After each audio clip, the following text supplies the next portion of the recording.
afternoon, everybody. This is Fago Franklin III with New Stitch Media. Today, unfortunately, we had to reschedule with the lead singer for the iconic group, The Four Tops, with Alex Morris. But we have right here Dr. Marlin Mcnichols, who has done a lot of great things within the music industry. First and foremost, how you doing today, buddy? I'm doing wonderful. How you doing? I'm blessed, man. I'm blessed. So for all my viewers, this is what I usually do on before I go into your journey. Can you give my viewers some words of encouragement for today? Well, yes. Uh, although we're in a tight situation with the pandemic and everything like that going on, but if you stay true to your faith, stay in the Word of God, you'll be all right. Amen to that. Amen to that. Stay having faith and stay focused in your craft. So, Dr. McNichols, tell me a little bit of how you actually got into the journey of music. Oh, okay. I've been actually in the industry for 55 years, and it was quite an interesting journey because I never planned it. It never was my goal to be in the entertainment business because growing up, what they call now a five-star athlete. That's what I was in high school, and I've been playing golf for 80 years, and so excuse me, for 70 years, and so my background was always in sports. How I got into the industry, my little hometown of Battle Creek was like a haven of entertainment. That's where Junior Walker and the All Stars come out of. Johnny Bristol came out of Battle Creek, and so I've been around it, but it never was my interest to get in the industry.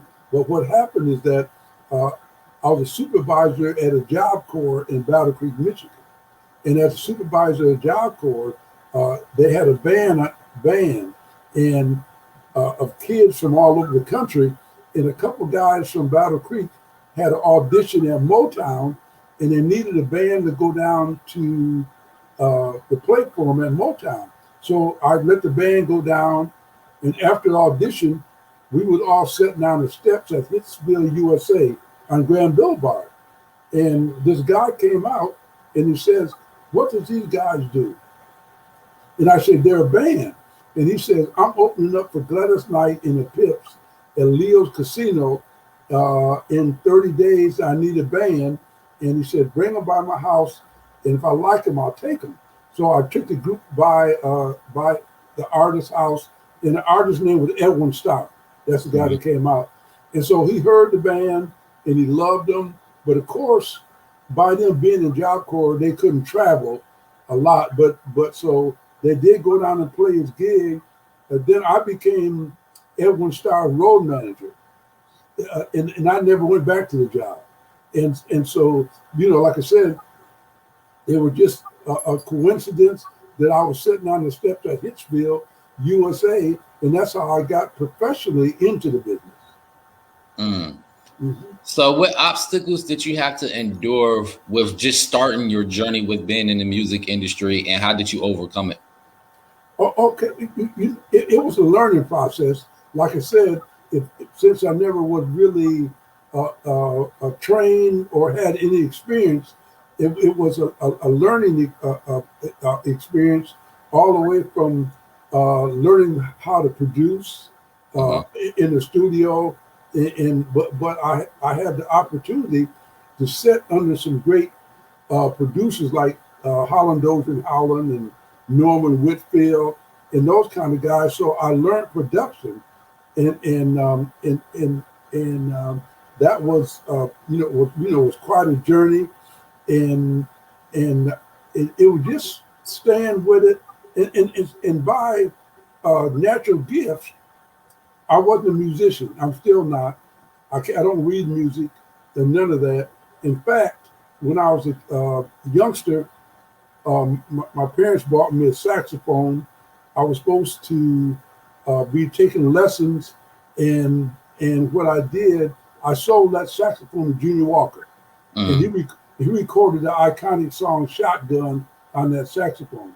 So anyway, getting back, to your question, obstacles was a learning process and just sticking to the craft.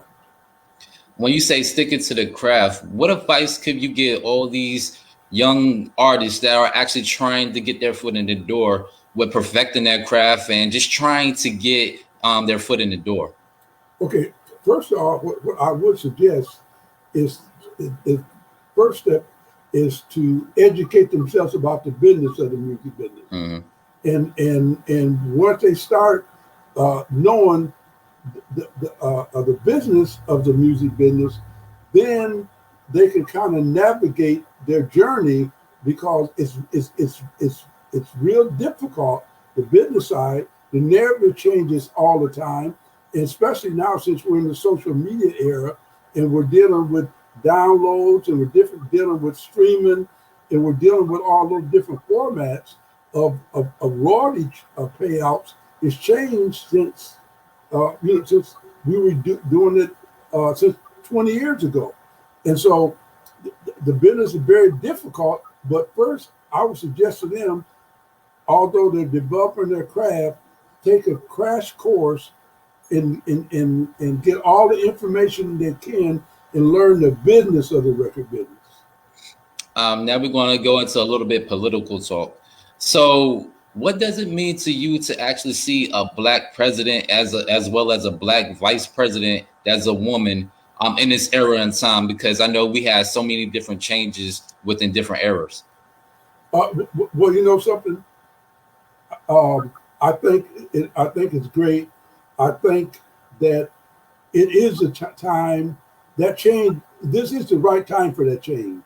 The political narrative of the country and of the world and globally, we had the opportunity to elect a black president, and so that kind of opened the doors that if a woman ran for president, it'd be new because she's a female, but it wouldn't be new because she's black.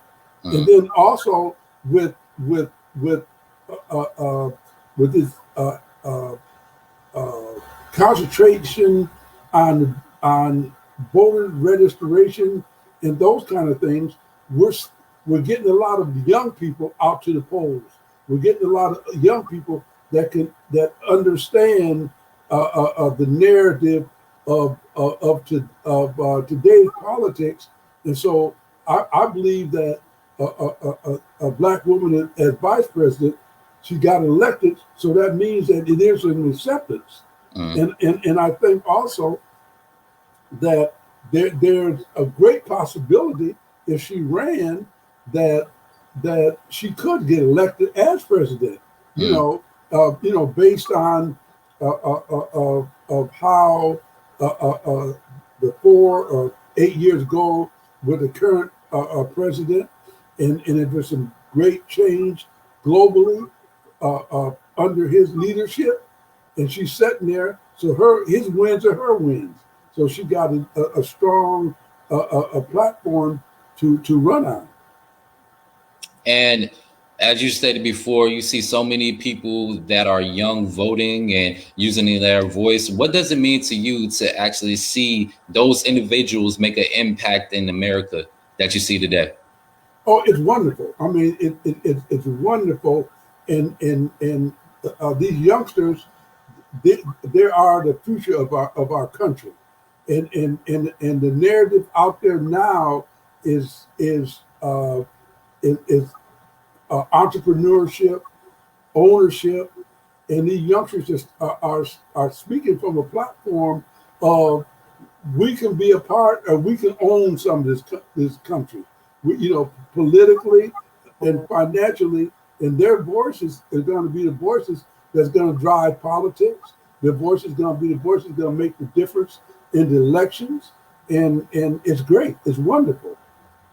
As you alluded to just a couple minutes ago about how things have changed with social media, what advice and tips can you give anybody, not just trying to jump into music, but anybody that's trying to be an entrepreneur about branding themselves and marketing themselves on social media platforms?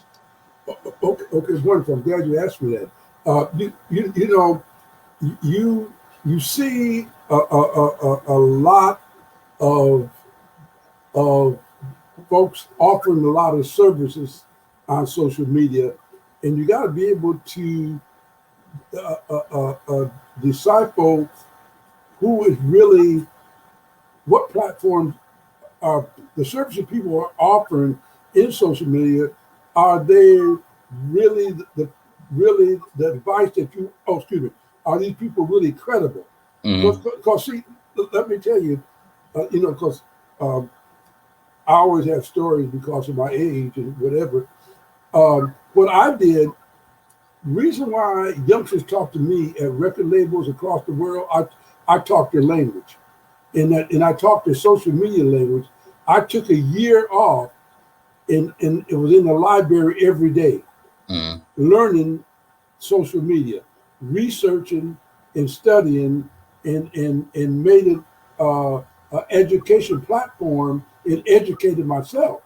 And I suggest for anybody that's going into it is to educate yourself, do the research, understand how these platforms work. If it's music, understand how the platforms work in regards to promoting your music, and just learn. Just do the research. Mm-hmm. And you have been in this field for, over 40 plus years. What was your favorite memory or favorite thing that you can take away from just being in this field for a very long time? The first time I ever heard a record I produced played on the radio. Mm. Go a little bit more in depth. Tell me, how did you feel? Was you jumping up in the air? Was you was like, Mom, we finally made it? How was you feeling at that time? Well, let me tell you something. The same feeling that I had 50 years ago, I get the same feeling today when I hear my music on the radio, something I produced. And it was really, exciting, and it was a joy for to get to that point where you hear other people's a record they produce or songs they've written to hear your own. Man, it gives you a whole different charge, you know. And so that same enthusiasm and that same charge, when I hear my music on the air today, it was just like yesterday. I get that same feeling. So I know today is Memorial Day. What does it mean to you that there have been so many people as far as fallen soldiers that actually helped the United States and took care of us and fight for us on a daily basis? What does that sacrifice mean to you? Man, let me tell you something. I'm glad you asked that question. I never was in the service. I never served, and the reason why is that back when I got out of high school, I went to college, and then being in school, so that I didn't get drafted, and then shortly after that, I got married at a young age, so I didn't get. So that's another reason I didn't go into service. About a month ago, I had a conversation with one of my friends named Slack Johnson that served in Vietnam, Mm-hmm. and I really got a whole brand new take on what it really meant for those guys to be over in a foreign land serving our country, and I'm going my daily or whatever I was doing, if it's going to a basketball game or going, but those guys are over there serving uh, uh, uh, uh, uh, for this country, and I talking to Slack, and he telling me about some of the stories Mm-hmm. and about what they went through in Vietnam, and I got a real eye opening in a whole different respect for the ones that went ahead and served and died for us. Some of the guys that came back, but like I told Slack, I said, Slack, since I got the real take on what it feels like being a soldier from you, I said I got a whole different respect for our servicemen and for our veterans and what they went through to protect us, and so I just got a whole different respect for that for our soldiers. And we have also the Black Lives Matter movement. What else can this movement do to produce more change? Because yet we still yelling, we're still protesting, we're still doing all the stuff that we're supposed to be doing as a whole, to bring awareness about police brutality. What other things can we possibly do? Because we're still seeing the same outcome with law enforcement still doing the same exact things. Well, if we have to stay the course, we got to still lean on that message, Black Lives Matter, but only not saying it. We got to start. We got to be a doer. We got to be involved. We got to be active. We can't just talk. We got to demonstrate, but demonstrate with a peaceful way, but demonstrate in a way that our demonstrations make a difference.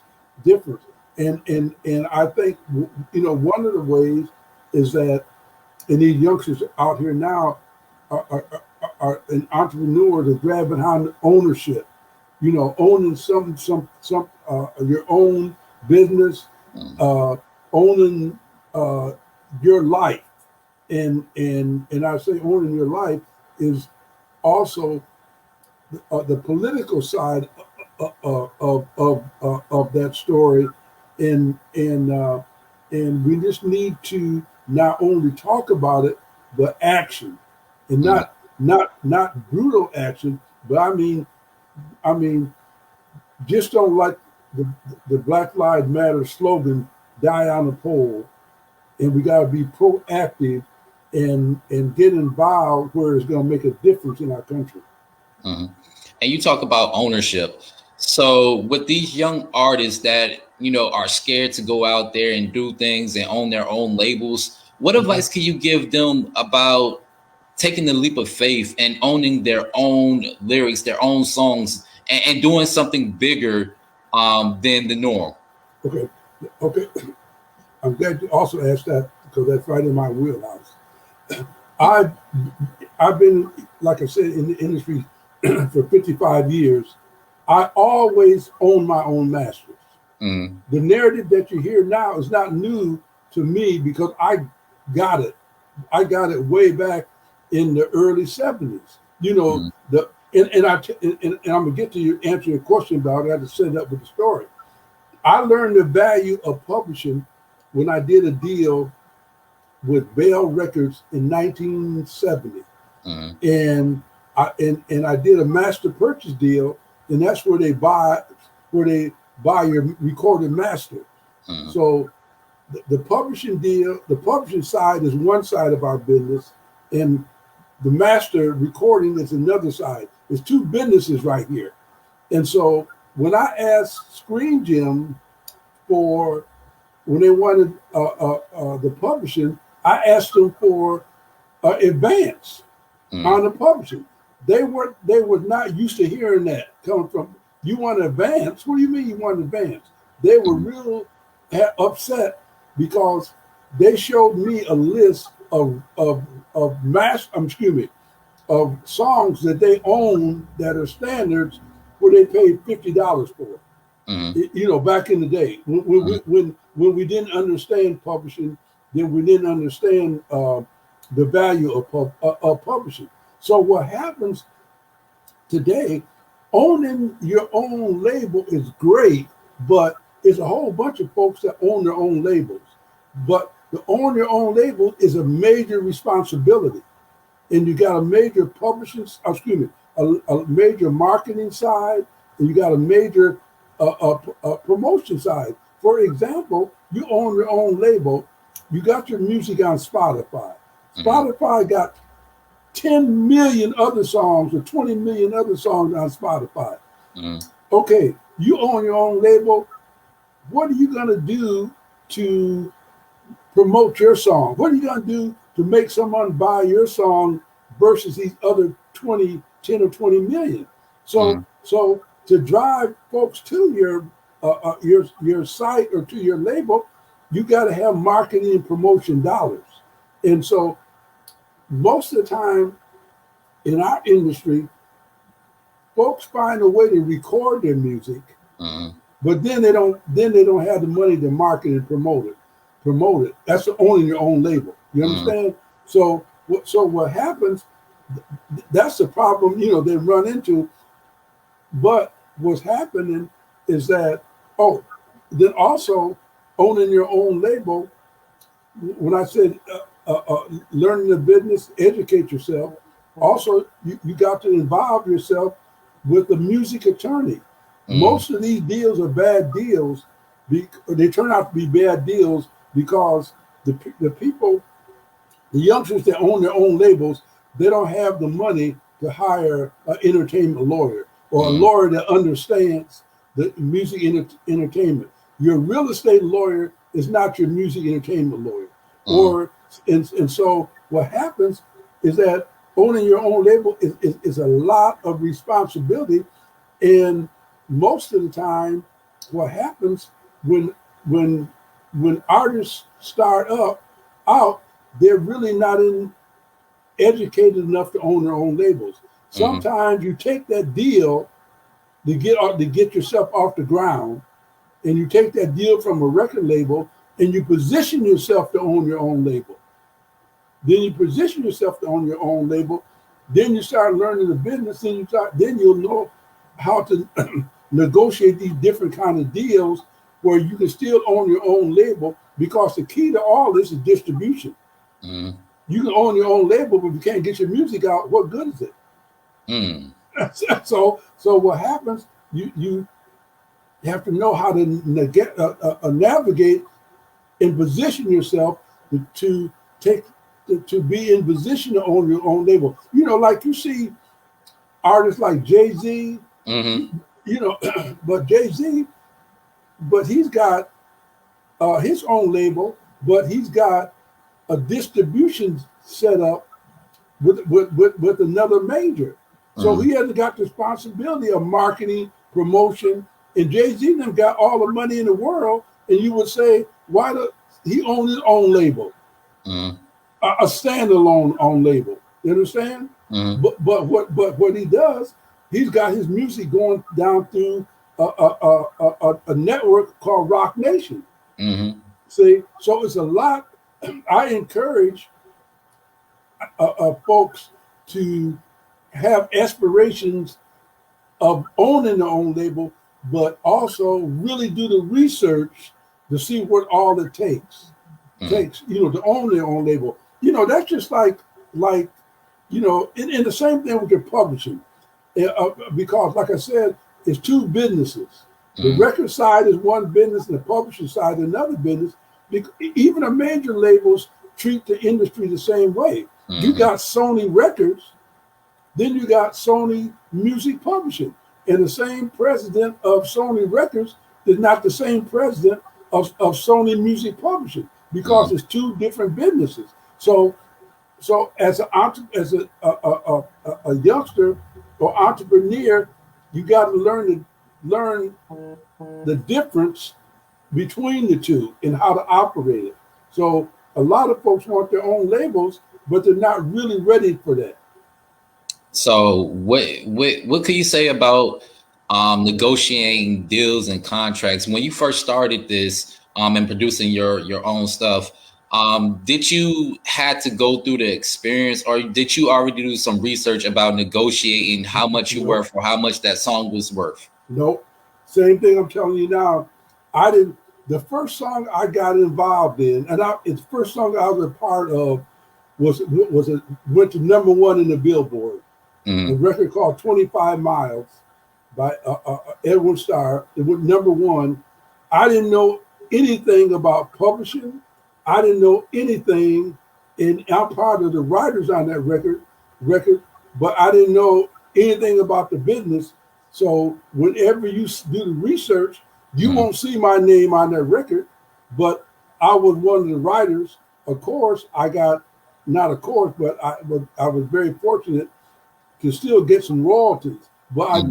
I didn't know the business. I didn't know publishing. I didn't know anything about Mm. writing, and so uh, that's when I keep emphasizing learning the business first. Mm. That's how I paid my dues early for not knowing the business. So how did you overcome writer's blocks? Because I know you just said you did some writing. How did you overcome that? Well, what's happening? It's a few ways that you create, and sometimes at Motown, and that was the foundation of where I learned how to put songs together. Motown always worked in producers. You hardly ever seen um, you always seen the team like Mm. Holland Dozier and Holland. You see Hmm. Barrett Strong and Norman Whitfield. You'll see Smokey, but then Smokey would collaborate. All that was collaborations Mm. and stuff. And so with collaboration style of writing, you got someone to say, okay, man, I got this first Mm. verse. Okay, man, what you got for me on the second verse? Mm. So in the collaboration situation, you hardly ever get a writer's block. But I ran into uh, a lot of writers say, "Hey man, I just got a writer's block, and and I just can't go no farther with this song right now." Mm. So my case, by always working in collaborations, I never ran into that. Mm. So how was your experience just being intertwined with Motown? I mean, Motown. Hey man, let me tell you something. It was it was something when you don't plan something Mm. and you wake up one day and say, "How in the hell did I?" I'm from Battle Creek, Michigan.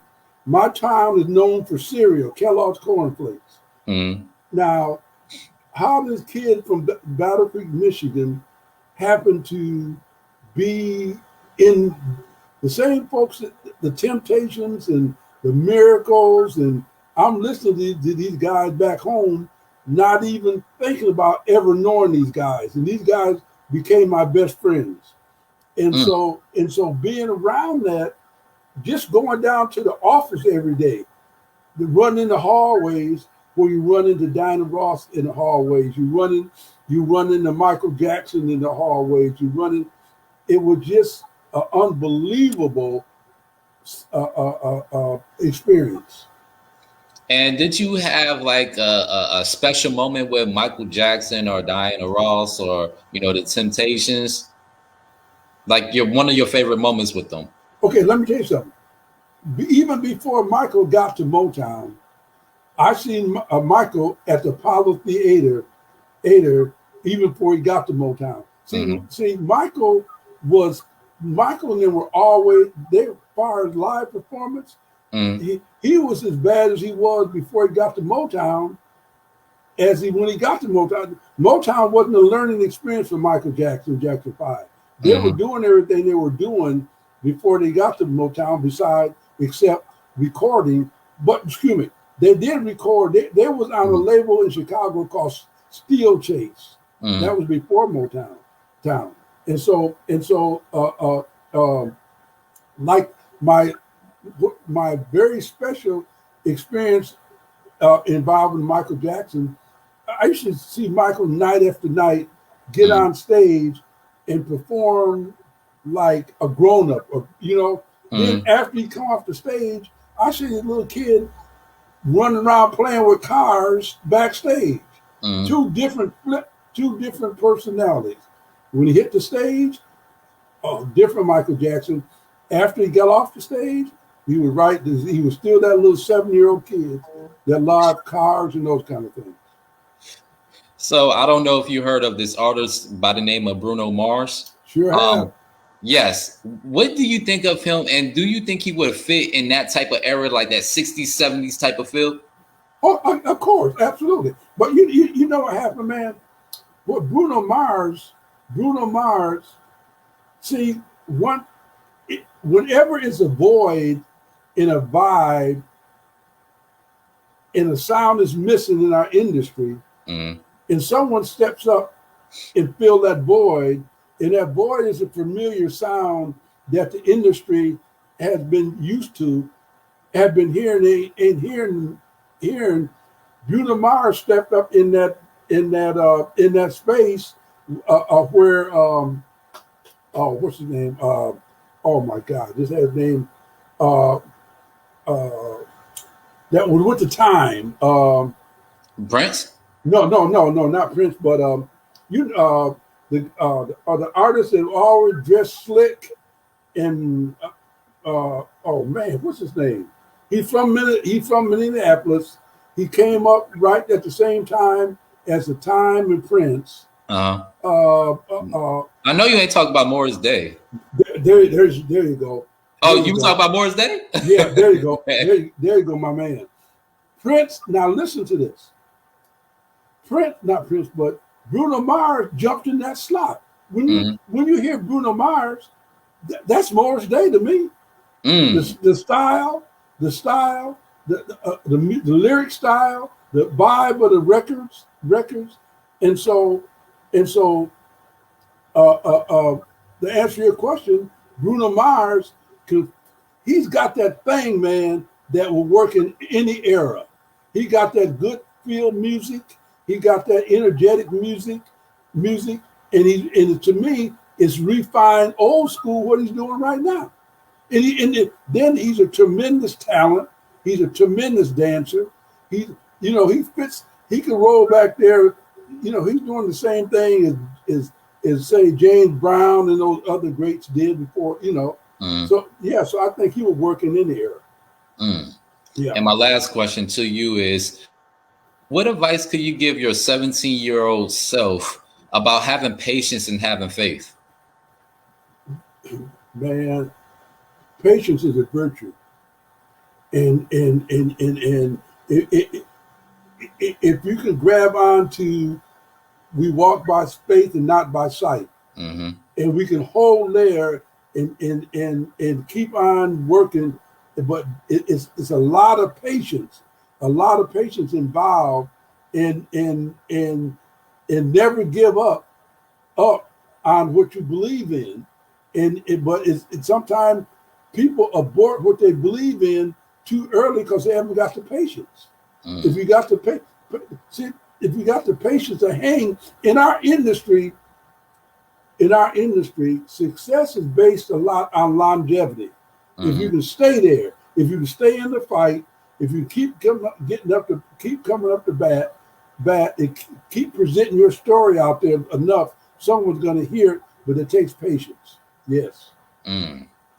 I would thank you for joining me, my friend. It's been a blessing. I learned so much. As I always tell people all the time, you can always learn something from every type of conversation you have with different type of individuals. And you brought so much knowledge, not just to me, but my viewers as well. And I want to thank you.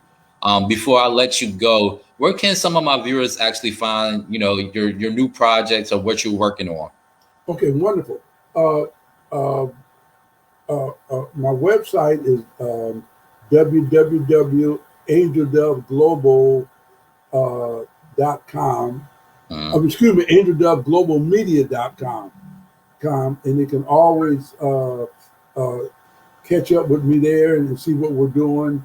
We're doing a lot of things. A lot of new music is coming.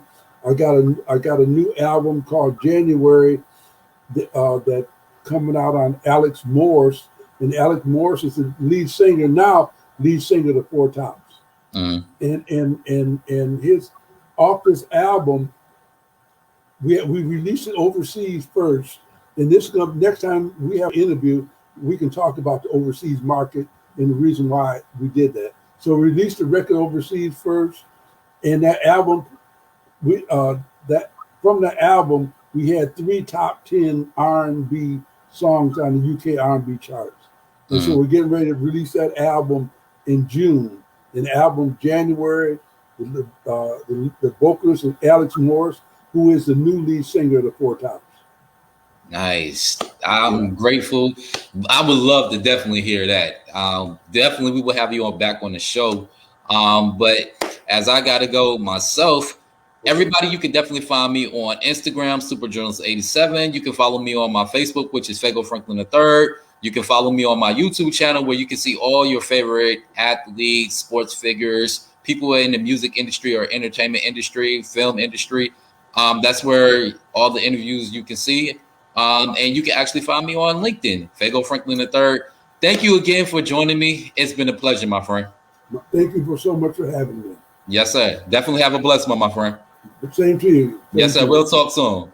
Sure will. Thank you. Yes, sir. All right, now. Bye-bye. Bye-bye.